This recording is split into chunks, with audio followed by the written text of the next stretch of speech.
first of all, welcome to this session about career support and life after Hult. My name is Sarah and I'm your host today, but with me today I have our head of careers, Dawn, and I have a group of our alumni.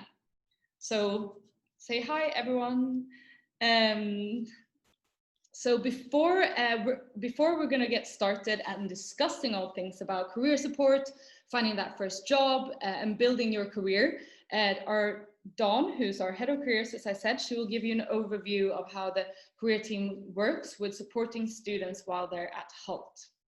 So before Dawn starts, I just want to mention to you guys that you can write all of your questions throughout the session in the Q&A box, and we will get towards them a little bit later. Yes, so please, Dawn, go ahead and tell us about career support.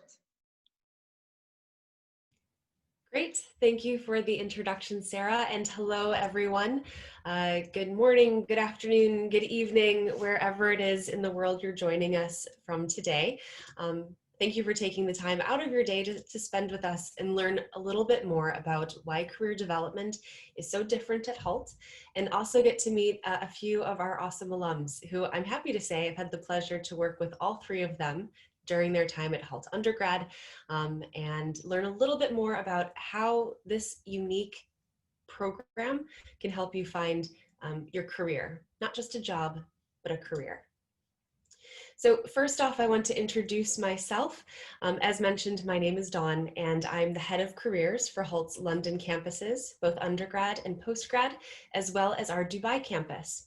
And in my role, I have the pleasure of working with the most talented group of career advisors I've ever worked with in my career, supporting students like you in finding that next job and deciding what type of path is going to be the best one for them once they graduate. Now, one of the things that's most unique is that we want to find out about each and every one of you and what your career goals and aspirations look like, which is why we've built all of these employability initiatives to be personalized, because we want something that's called a meaningful job, not just something that pays the bills, but that gets you up on a rainy Monday morning, excited to go and be motivated in whatever work you're doing. And it won't be every day. But if we're lucky and if we play our cards correctly, you will have that bit of motivation that brings you coming back into the office. So a little bit about my background and experience. I have over 10 years of experience in employability, first working for what was then the largest job board in the United States, then as a recruiter and a human resource manager. But the part of my career that I've loved the most is the 7 or so years I've now spent in higher education career development, first in my hometown of Chicago, and then now here with Hult in London in what is now my, as you see there, 5th academic year. So again, I have the pleasure of working with students across Hult's many programs, but I got my start at Hult Undergrad, and so it has a very dear place to my heart. So what is it that makes the Hult career development process so different? Well, I'm guessing that you are on this call because you want to elevate and start a career in business. We want to help you figure that out in a similar way to how you're learning your education, hands-on and practical. So we have digital tools and resources to help you, whether you are 2 o'clock in the morning and you decide it's time to write your CV. And we also have some great artificial intelligence technology tools to support you throughout this process.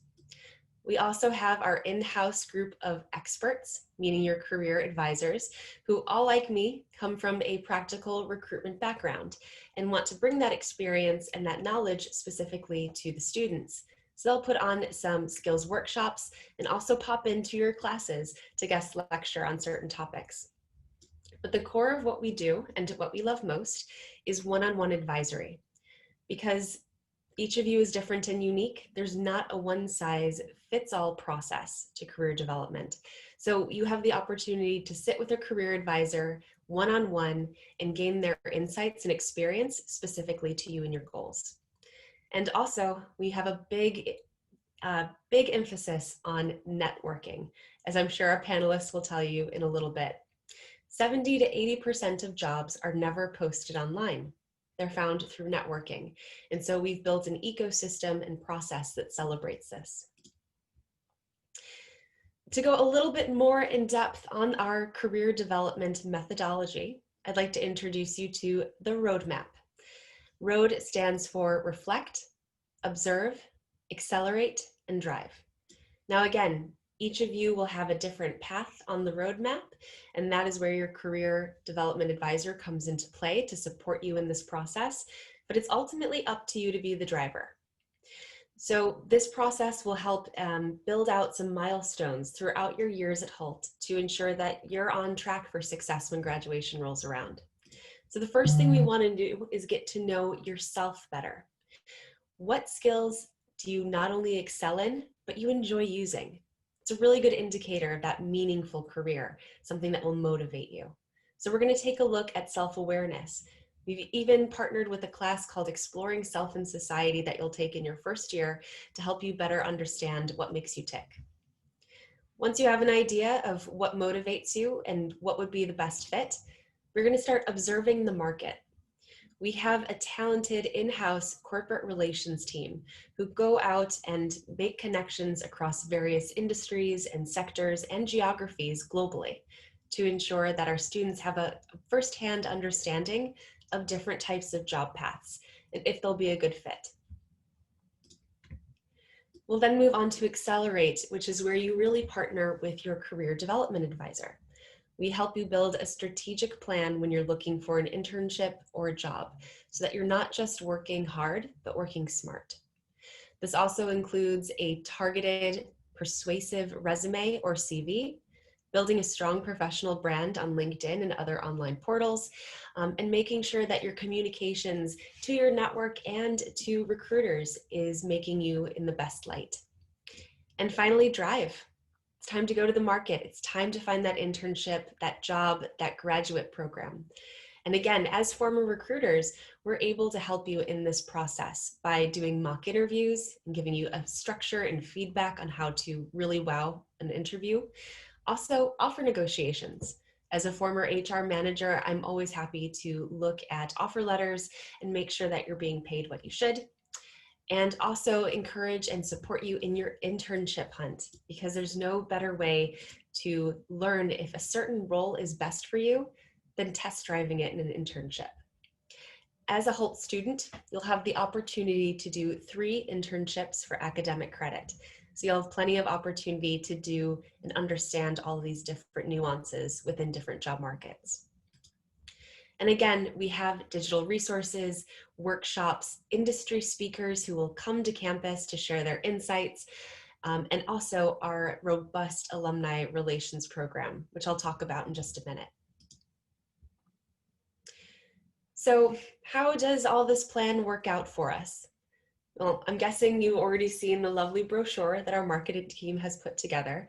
But just to reiterate how well our students are able to do, 99% of the class of 2019 were employed or pursuing a further degree within 6 months of graduation. 56% of those graduates are working in a country different than the country of their origin. I know many of our students come to Hult because they want to have an international career, an international exposure, an international network. As you can see, that is a way that our students are very successful. And if we narrow down that 99% to better understand where our students go, 74% employed full-time, 14 are working in post-graduation internships. These are very often with banks or consulting firms that do a long graduate type program. 8% have returned to the family business, bringing new insights and understanding, and 4% have started their own business. Entrepreneurship is a core value at Hult and where a lot of our students excel. These are just a sample of some of the employers that have gone on to hire Hult students globally. And as you can see, there are a variety. So regardless of what it is that you want to do, we have alumni, connections, and we have people who might be able to give you more insights into these different types of companies, whether it's a big tech company, FMCG, Big Four consulting. There's a lot of options for our students. So part of my role is speaking to different employers and asking them, what is it about Hult students that makes you continue to come back and hire, to want to speak with them and mentor them? One of the things that I hear quite often is the idea of challenge learning, which is something that we do quite differently to many other business schools. We will have the opportunity for students to work with clients, so real life businesses, so you can see Virgin Money, Shell, eBay, and students learn consultancy firsthand.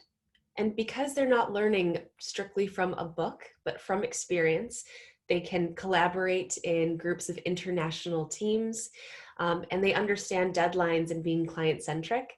Employers love to see that process, and that's what usually helps bring them into that interview. Here are, again, a sample of some of the companies that we've worked with in the past for these different challenges. And finally, I want to share a little bit about alumni relations, as this is the Life After Hult event. We have one of the most dedicated alumni relations teams that I've seen in industry. We have over 25,000 alumni globally across 170 countries. And they're so dedicated and want to keep that Hult spirit alive after they graduate. We have over 70 chapters in clubs worldwide. So even when you are done with your studies here and you walk across the graduation stage, you are still a Hultian for life. This includes access to Hult Connect, which is our online social networking site exclusively for Hult alumni, where you can find a directory of dedicated alums who are open to mentorship. We also have robust online this year, events that our students or our alumni are able to take full advantage of and meet other alumni.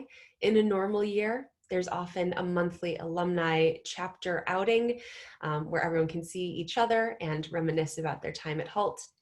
And my favorite part of our alumni relations process as a career advisor is that you also receive one Hult elective a year for life.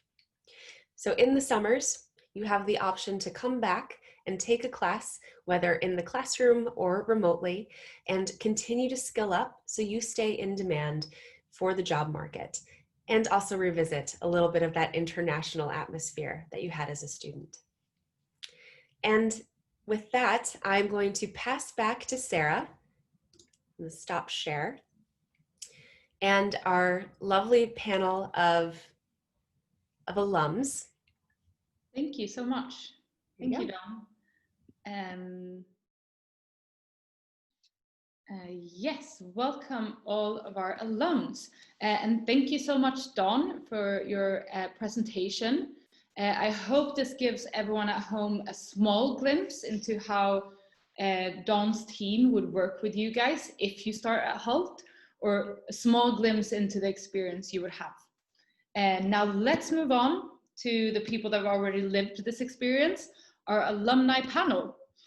So I would like to ask you guys to start with introductions, and maybe Honey, maybe you can go first and introduce yourself, please.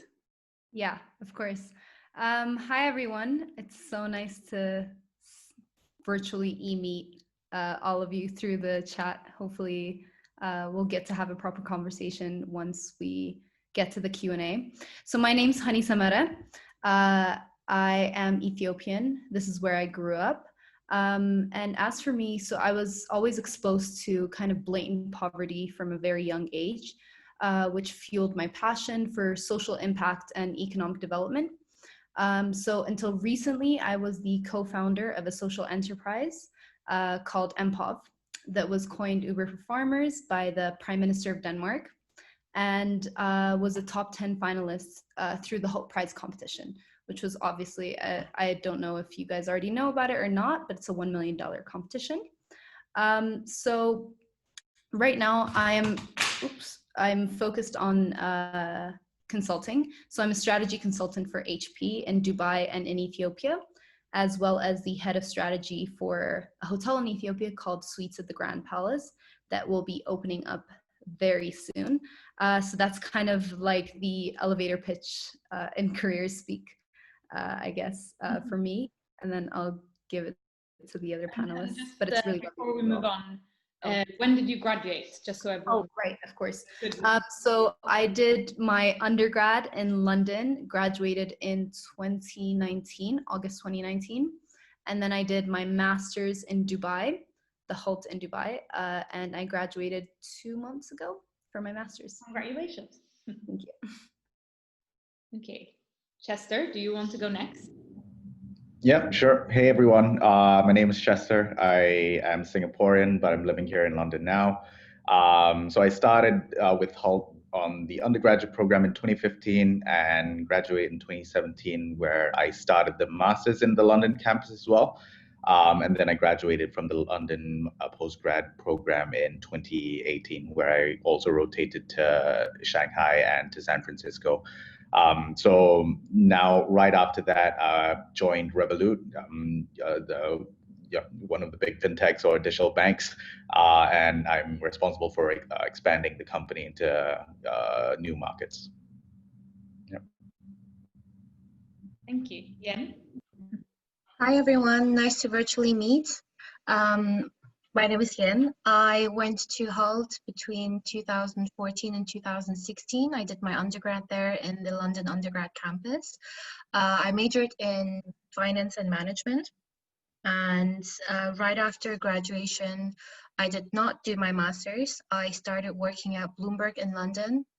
And I've been with Bloomberg ever since. So I've been there for 4 years. And I've started in an analytics role that I moved into sales. And now I'm in risk account management. So basically I look after our risk solutions at Bloomberg, but cover all of our European clients. Thank you. Thank you so much, guys. It's so nice to have you with us. And already now, I'm really excited to hear much, much more about your experience, your work experience, and your student experience, of course. But I thought we would start a little bit from the beginning. So when you were still at Hult,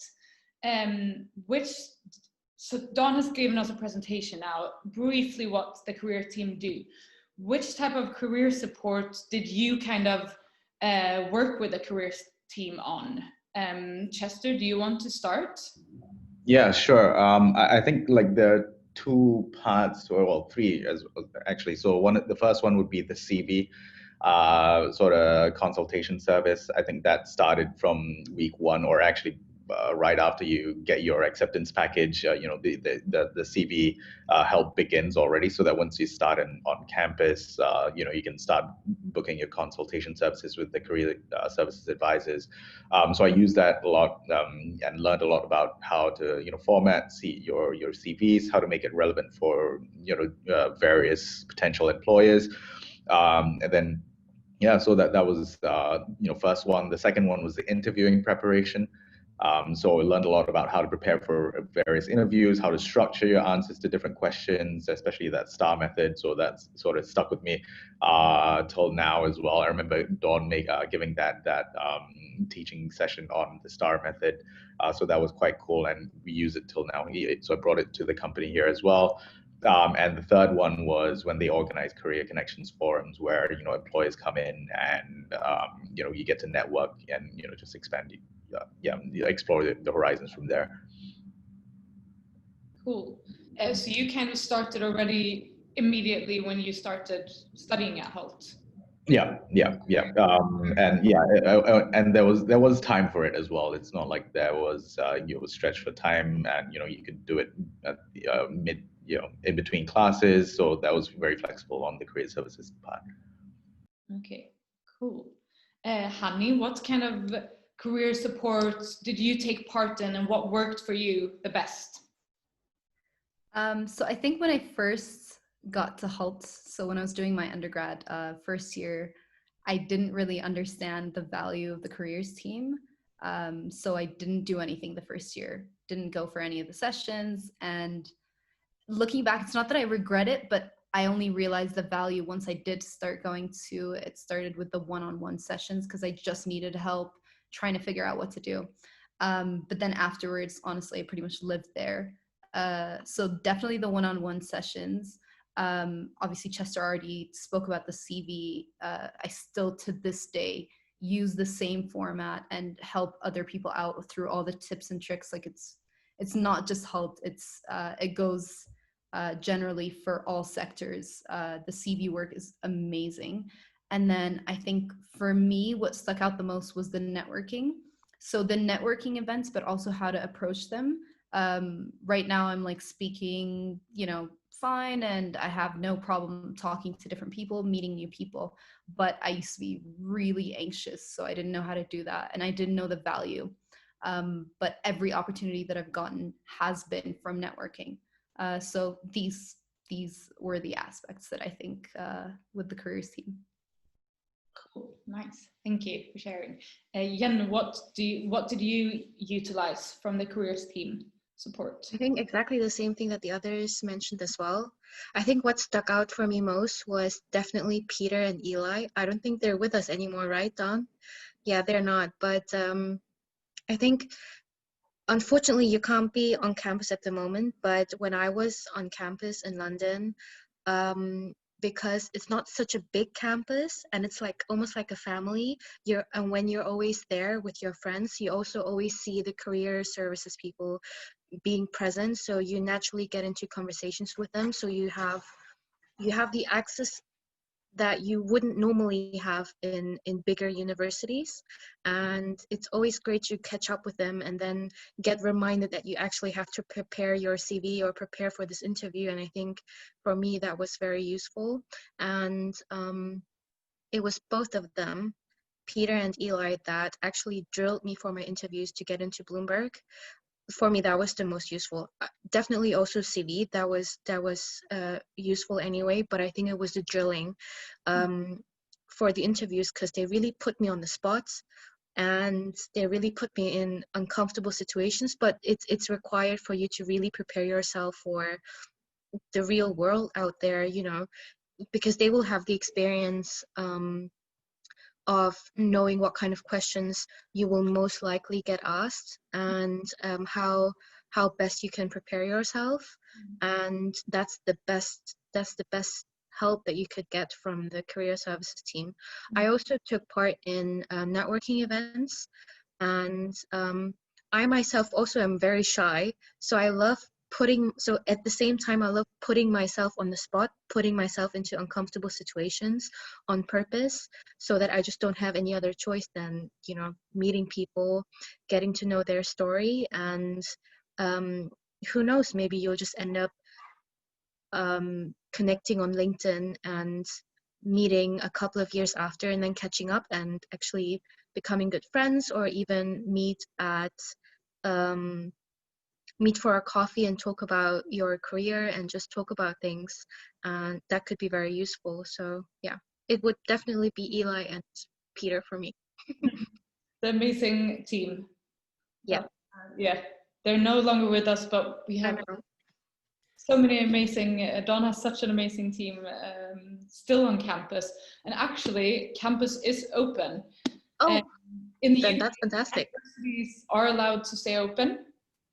We have a partial lockdown here due to coronavirus, but universities are still operating. So lots of students are really lucky because they can come to campus every day. There are more restrictions, of course, more safety and security and wearing masks and so on. But it's still really, really nice to have the opportunity to be able to come in and meet your careers team face to face, or sit in class and meet your professors, or meet your peers, and so on. So we are lucky on that. And to your point, Yen, the idea of being like a family, I was just chatting with Peter yesterday, and I know Eli presented in the Global Alumni Day. So each year, the Alumni Relations team throws like a 24-hour party where all the chapters across the world will have an event to celebrate being Hultians. And Eli was a guest speaker for the chapter in New York, which is, he now lives back in the States, and that's why he sadly left us. Oh, that's amazing. I'm glad to hear. Yeah. Nice. So all of you alums, you spoke about networking, and that was a very important thing for you. And I, as a I work at Hult, and I know I see it on campus, that students are really required to get out there and network, and we put a big emphasis on this networking part during your years with Hult. So, but I also think it's a big fear, like both Hani and Yen, you said that was quite intimidating. So I just wanted to ask, how do you guys get over it? Yeah.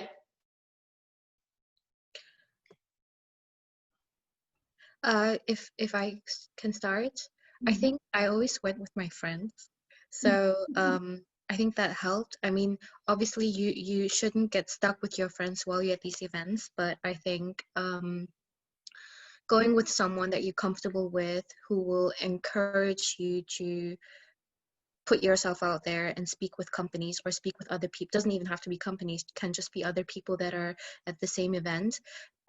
Going with someone who has the same aspirations as you do, who has the same goals, similar goals, and is equally interested in taking part but wouldn't want to go alone. That I found that very useful. And definitely also kind of preparing myself just in case I'd have to do some kind of elevator pitch about myself, what I do, what my aspirations and goals are in terms of career after graduation, or could equally be for an internship. But for me, it was, how would I sell myself in 1 minute to someone if I met just someone on the spot who hasn't met me before. If you have that in prepared, then I think that could be very useful, and it also eases your mind because you know you're prepared. You know that if someone does put you on the spot, you're ready to introduce yourself, and yeah. How did you get over it, Hani? Yeah, so kind of bouncing off what Yen said, absolutely. The preparation is like, it's crazy. I think before, what really gave me so much anxiety was the unpredictability. Is that a word? Unpredictable. Yeah, how unpredictable each conversation with people could be. And I was like, what do I say? What if they don't want to talk to me? You know, I didn't even know how to approach it. The first piece of advice that kind of got me past the first step was that people love talking about themselves. So, oh, hello? I can still hear you. Oh no. Oh, we can hear you, Hani, now, I think. I think you're muted though.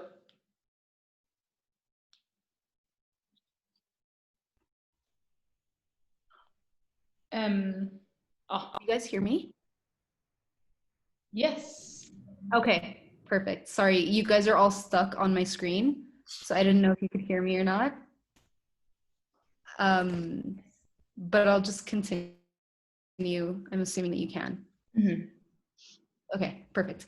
Cool. So yeah, the piece of advice that I think really helped me out was the fact that people really love talking about themselves. And as a conversation starter, if you just ask people, you know, obviously introduce yourself by the elevator pitch that you practice. Hi, my name is this, da-da-da. I just wanted to get to know a bit about what you do and stuff.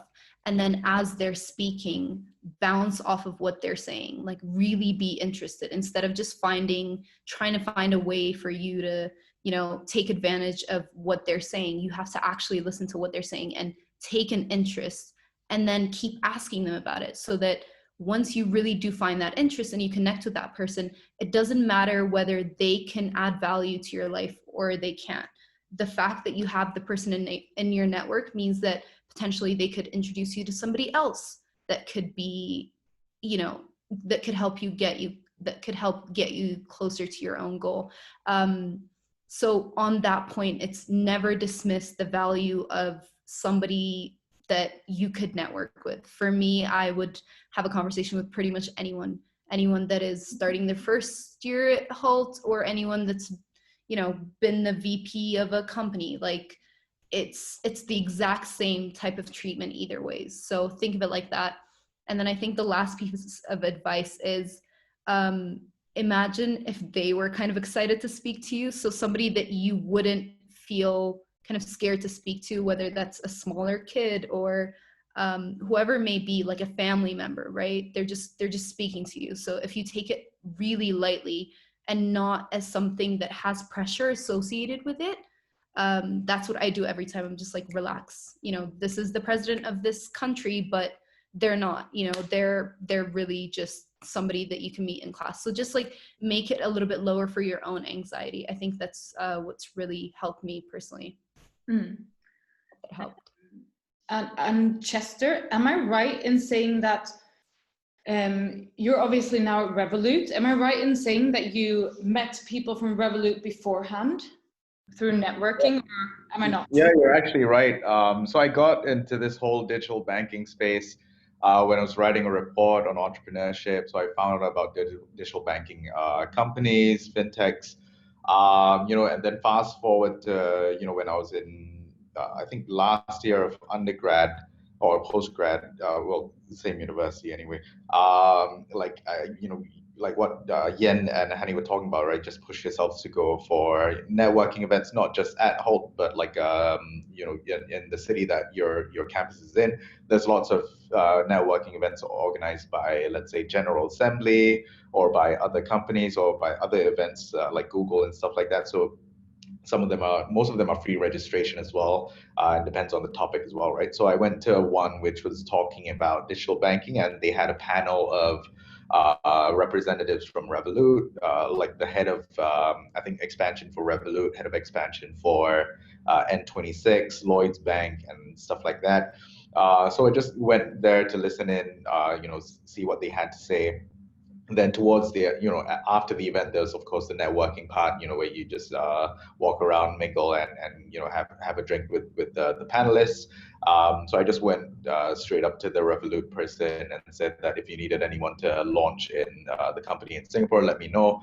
And then 2 months after that, he reached back out to me asking if I wanted the gig, and the rest is history. That sounds very brave. But yeah.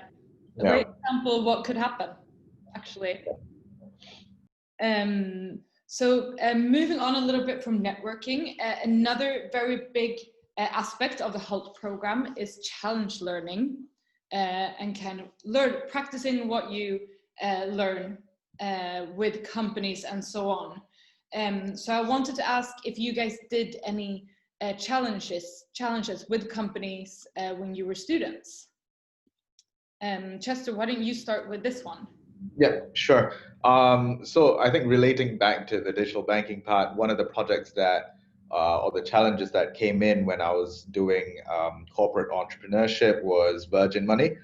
So they came in asking, how do we develop a product that can be used by 18 to 35, who are in the youths, and also increase financial literacy in the UK.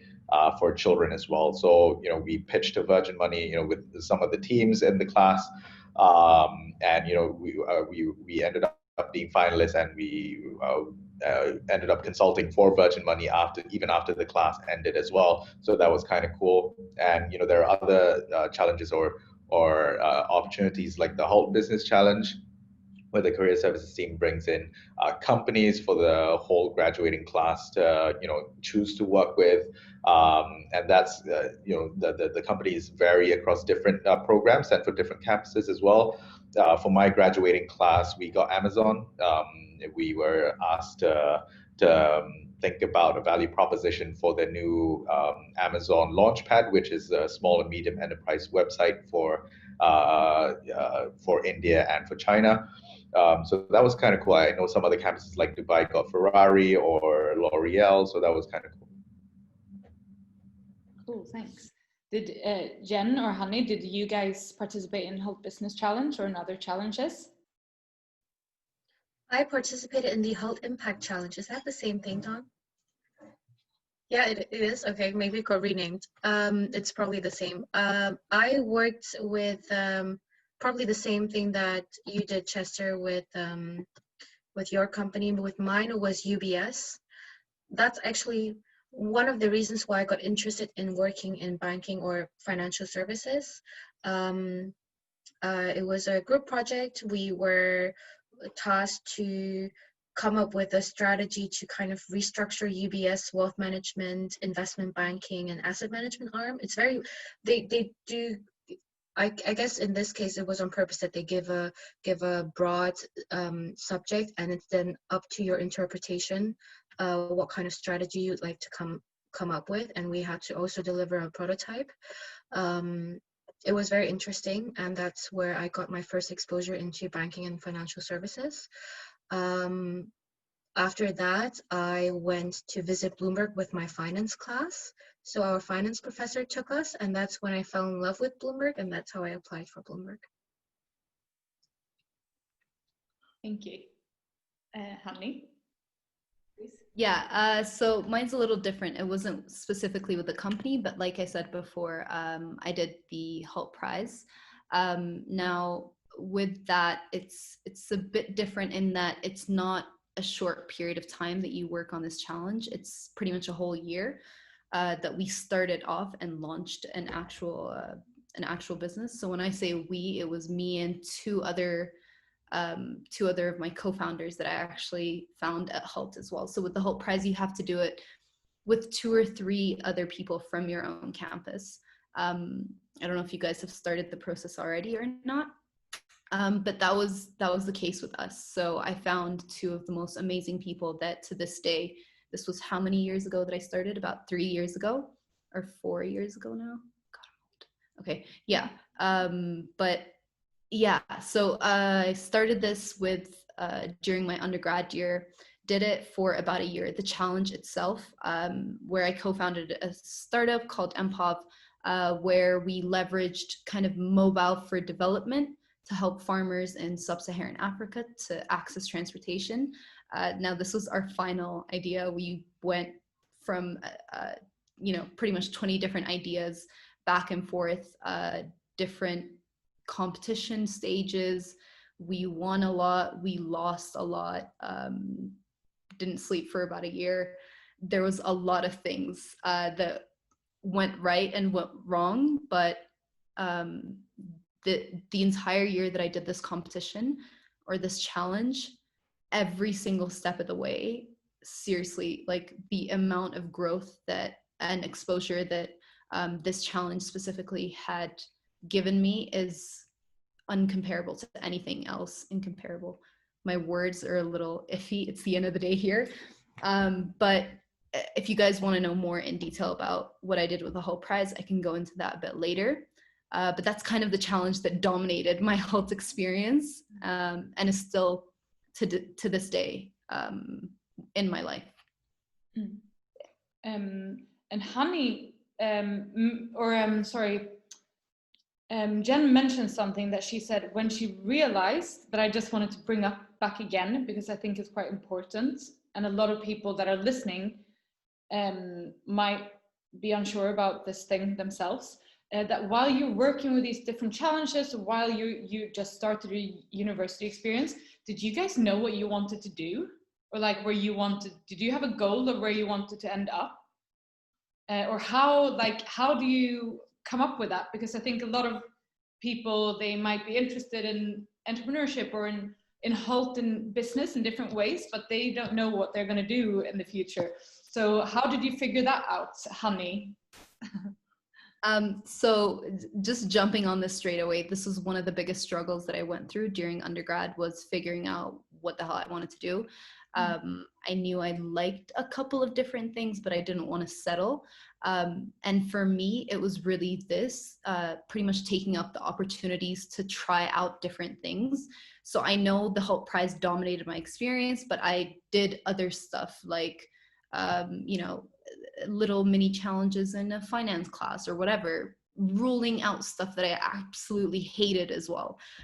So Chester and Yen are like into finance. I'm absolutely the opposite, right? So these things helping me figure out what I really did not like, but also what I really, really loved. So when I went into the Hult Prize, even though it was the most challenging and like really exhausting thing I've ever done, it really made me realize that whatever I wanted to do, I had to set my own path for it and go down the entrepreneurship route.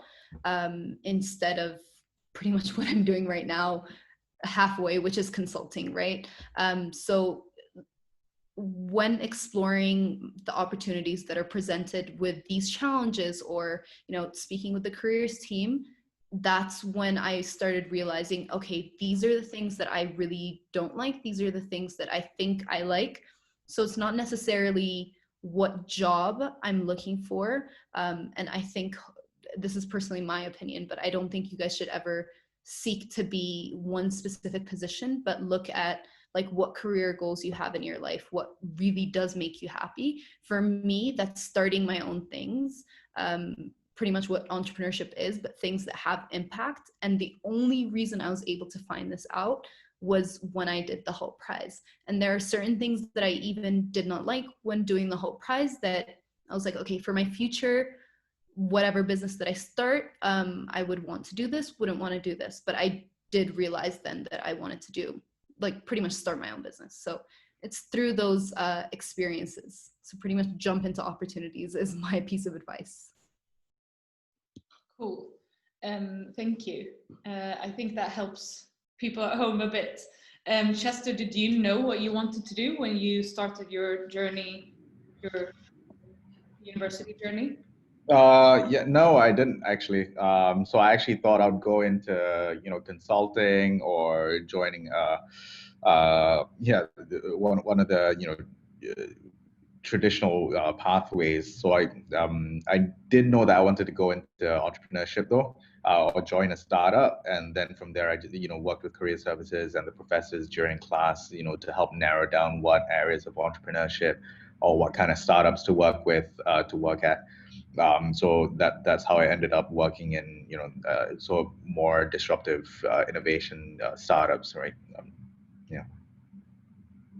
But the conversations that you have in class, or with your classmates, and with career services also helps you to narrow down which kind of sort of industries or companies that you would want to work, want to work with and gain experience at as well.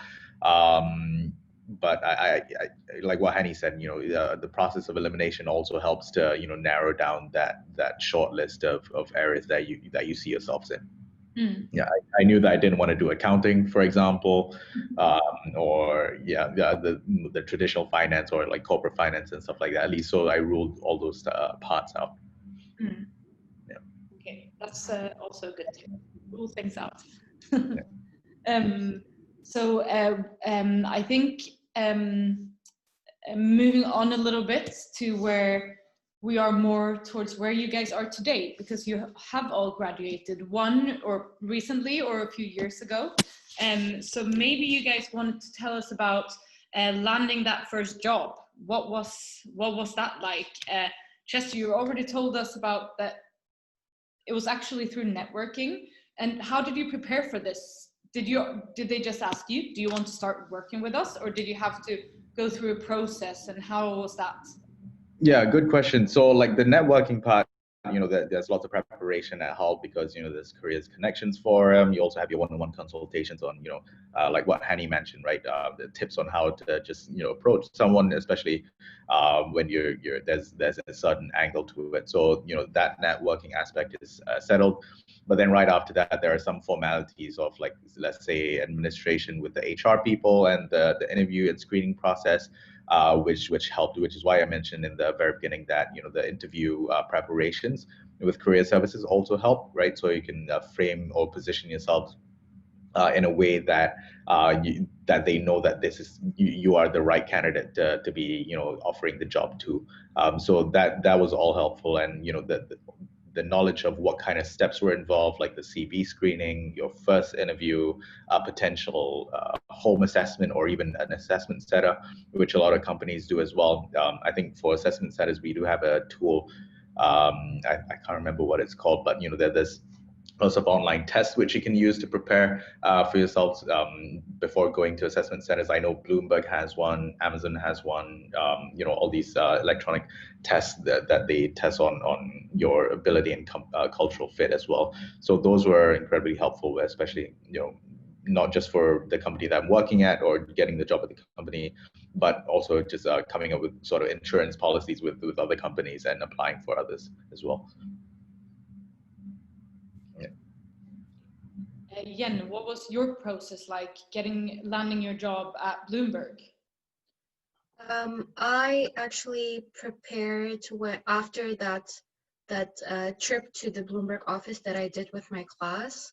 I was really inspired by the people who presented there, and I also remembered that we had 2 campus ambassadors for Bloomberg at our campus because they did internships and then they became ambassadors for Bloomberg.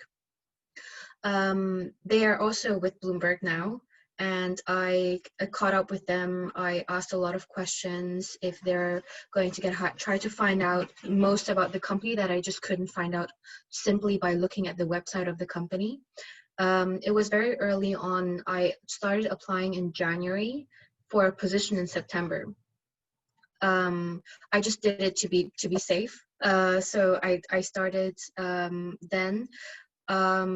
It took me about probably 4 months, but it was probably because the intake only started then, so they took quite their time with each of the interview process or the steps. So I had an initial interview with HR, then I had 3 more interviews with different people, one from analytics, one from head of sales, one from head of analytics and sales.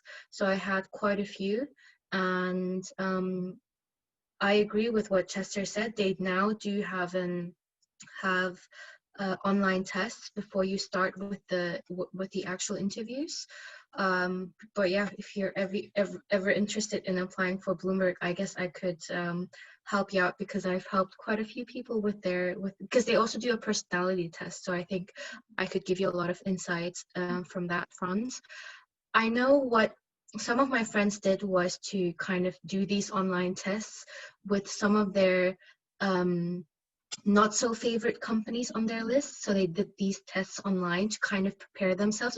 If you can't find those tests online, just apply for companies that wouldn't be your favorite companies anyway, or that you would just not apply for anyway. That's how you could get some practice and some experience in what these tests could be like, and then you would apply for the actual company that you'd like to work for. Mm-hmm. And then it went well because you're still there. I guess what I tried to find, what was most useful for me as well was a page called Glassdoor. I don't use it today anymore, but the page was about lots of information on the interview process. So what kind of questions a company would ask, their HR department would ask, or depending on the department that you apply for. Aside from salary information, they give information about employee reviews and also interview process. So for me, that was very useful, because I found a lot of information there that I also couldn't just find on the website. Cool. Honey, how did you prepare your next steps and like what you're doing now? Yeah, so I think what Chester and Yen have talked about is like really much the majority of the progression, but mine was like really not the norm, if you will.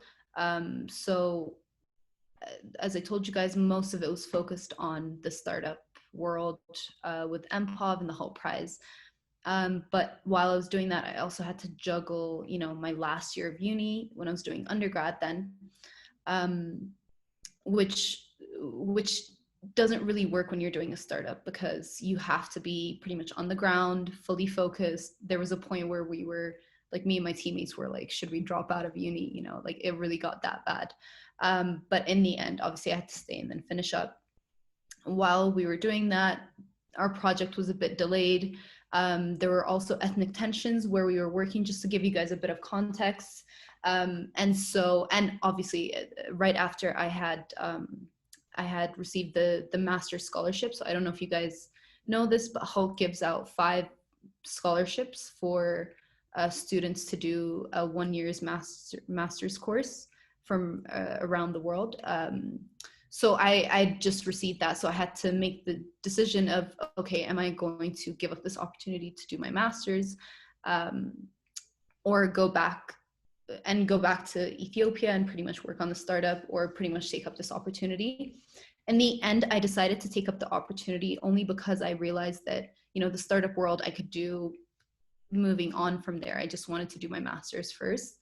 But funnily enough, with MPOV, as it was slowing down with all the challenges that we faced, because I was so public with our progress or our failures or achievements, whatever it was, I always posted it on LinkedIn, Instagram, Facebook. Never used Facebook before that, but posted it everywhere during our whole journey. And because of that, we got so much exposure, which was okay, because on one side it was like, you know, imposter syndrome. Everybody was like, oh, you're doing this great thing, whereas we were like, oh, we're just trying to figure it out. But on the other end, everybody was looking at, you know, me, just a random undergrad student, and offering opportunities. So very soon after the Hult Prize 2018-2019, or yeah, 2018-2019 cycle ended, and I was just like, okay, let me just finish my school and get it over with. I got the opportunity to go to Denmark, again through LinkedIn. So a random person messaged me on LinkedIn and said, you know, we want to fly you out, come and speak at this United Nations Sustainable Development Goals conference. I thought it was super sketchy at first, wanted to decline, but ended up being the best thing that I've ever done. So I got a lot of opportunities through that, a lot of exposure with like some really high profile people, literally just because somebody had seen my profile and what I had done through the Hult Prize, through what I'd been involved in Hult. So with that, now pretty much if you see my LinkedIn, that's what's plastered all over it, because that's what gets people talking, even if it isn't the majority of the work that I do. But I had to take that opportunity. Because I took that opportunity, a million other doors opened up for me. So as soon as I moved to Dubai, I was looking to, okay, again, what do I do? But like I said, again, it came through LinkedIn. So somebody connected with me and was like, oh, we're working on this project in Ethiopia. And I had already gotten some experience from working in the field and doing some like really intense field research for the startup, and I had to learn everything from scratch. So they wanted somebody like that in Dubai that was also Ethiopian, very specific role that they wanted a subject matter expert for, which I definitely wasn't, but I had to, you know, research and then fit the role somehow. With that, I grew into basically what I'm like mainly focused on right now, which is my consulting with HP. So we're working on, so I'm the project supervisor, project lead, whatever you want to call it, but I'm the person here representing HP and the partner companies that are working with the government, specifically the Ministry of Innovation and Technology, to build a state-of-the-art gifted and talented school and a couple of other digital transformation projects. But continuing on that, very, very recently, and this is about maybe a month ago, again, all I want to do is, you know, grow my network on LinkedIn and just meet people just for the sake of meeting people, because every time I've done that in the future, you know, it pays out. So the head of Deloitte, the lead partner of Deloitte for all of East Africa, came on my like suggested. Connected, and then I messaged him saying, oh, I'm in Ethiopia, I see that you're in Ethiopia too, I'd love to learn from you and grab coffee if you're ever interested, I just moved here. And he was like, oh yeah, sure. And then back and forth, we've been trying to meet up for a while, but he seemed more interested than I was, because I was very busy with work, and I was just like, this makes no sense. But in the end, when I met up with him, I realized that in that specific moment, he was looking for 2 people to start to basically join the core team of Deloitte here in Ethiopia, because they don't have anybody for Deloitte except for him, which he's the lead of all of East Africa. So then the next day I had to join them for a strategy workshop on this like huge insurance deal that they were doing out of nowhere. I have no idea what this team does, what projects they're involved in, I have no idea. But the fact that I was just like, hi, I want to meet you. I want to, I just want to learn these lessons from you. He was like, I want you to like basically join the team. So that's something that we're still like in discussion about. It's not something that I've committed to because I already have other things that I'm committed to. But guys, you have no idea the power of just reaching out to random people on LinkedIn. Even if you don't know what to ask for, just to have that connection. And then if you see something possibly come up moving forward, then, don't underestimate your talent and whatever skills that you think or don't think you have. So I've been blabbing on for a while. I hope that kind of gave you guys an idea. I think it's helpful I think it's helpful for people at home to hear about your experience of the power of networking and the power of building your network, because it is so strongly emphasized here. And you guys have all lived through it and you continue it now in your day-to-day life. I think actually we just have a few more minutes. This has gone by quite quickly. So I just wanted us to have a look at the questions very briefly. So there's someone wondering, how does Hult help if someone wants to be an entrepreneur? What kind of support do they give? And I do know that we do have Hult Founders Lab, which is an incubator. And I'm wondering if anyone has been involved in Hult Founders Lab of you guys, and maybe can just speak very briefly on what it is and how it supports students. Or if not, maybe Dawn can.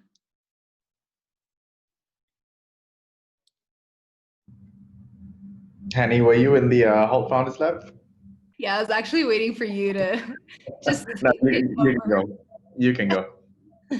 No, mine's pretty like pretty quick. So I did the Hult Founders Lab as like my capstone before I left Hult, and there I got mentorship. I had this idea for another startup, which I definitely didn't do, but I built my entire business model, had like incredible support, and could reach out to anyone that I wanted to through the team that I had there, pretty much. That's it. That answers the question. Chester, did you have an experience with Hult Founders Lab also? I started the Hult Founders Lab, so Oh my God, but yeah, so like when I first joined, I worked with Professor Daniel Ricari, who's a professor of entrepreneurship, and we decided to start up like an in-house startup incubation program, because I realized that there were a lot of students who wanted to start their own businesses, but they were also looking for a central place to start to sort of grow and get sort of help each other out.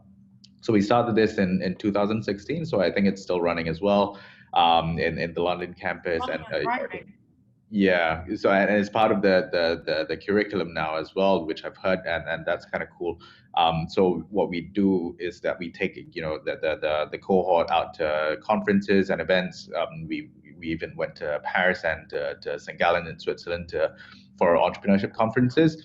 Some of them even had airtime at these conferences to sort of pitch to potential investors on the stage itself. So that was a good exposure for them. And we also partner with some of the incubators that, some of the big tech incubators in London, which have networks globally, like the Y Combinator. Some of them are also in Boston. I can't seem to remember the names of them as well. We work with Google Campus, so we have access to the Google Campus if you want to work. Spend a couple of hours of your day at the Google Campus in London, just to zone out from everything else and to work on your startup ideas. So there are kind of lots of initiatives that the Hult Founders Lab is doing. Yeah, that is very cool. Thanks for telling us more about it. And to all entrepreneurs or entrepreneurs at home, there are lots of opportunities here. So next question, before we finish up, what does the housing dorm experience look like at the London campus? So I think you guys have lived close to the London campus. So I just want to mention very briefly, we do not have our own dorm in London. We have our own dorm in Boston, but in London there's no Hult dorm, but there are several student housings very, very close to Hult, where most Hult students live, at least in the beginning of their university experience. And one of those is Chapter, which is the house behind Hult. Chapter Aldgate, that is called, if you want to Google it. Does anyone want to mention quickly how they lived, their dorm experience was in the beginning? It was one person. Let's see, Yen, did you live in a dorm? I did, but it wasn't called Chapter. But it was the same building, I think. Okay. But it was called different. It used to be the Hult accommodation. That's where I met some of my best friends that are still my best friends today. I think because I didn't know anyone when I moved to London, I think that was the place where I just met all of the people that are still in my circle today, like some of the people that are still in my circle today. I mean, one of the things that was really helpful was just waking up 5 minutes before class, obviously. But I think being so close to campus and having the accessibility to the people on campus, amongst others, also career services, was just so helpful. I didn't have to go miles to meet someone to help me with my CV, or to meet a professor to help me with questions on a potential upcoming exam. Everything was just so accessible, and especially in that area, Aldgate East, it's very up and coming. It's very close to Shoreditch, that I know you will love when you get to London. So yeah, I hope that answers your question, but I found it very useful it doesn't even have to be the Hult dorm. Just in any student accommodation, you will find people your age, people who are in the same stage that you are and are looking for the same things in life, or just looking for friends in London because you're new to London. So I loved my experience in the dorm. Okay, thank you. I think so there are, like we said, there's a building right behind Hult, and there's several others, and your enrollment advisor can help you and give you ideas of different options if you don't want to go for one specific one. The next question we have is about scholarships, and if there's an age requirement, I guess, to apply to scholarships and to join Hult. No, there's no age requirement. It's a university, you can join whenever you want to. So yeah, I hope that answers your question.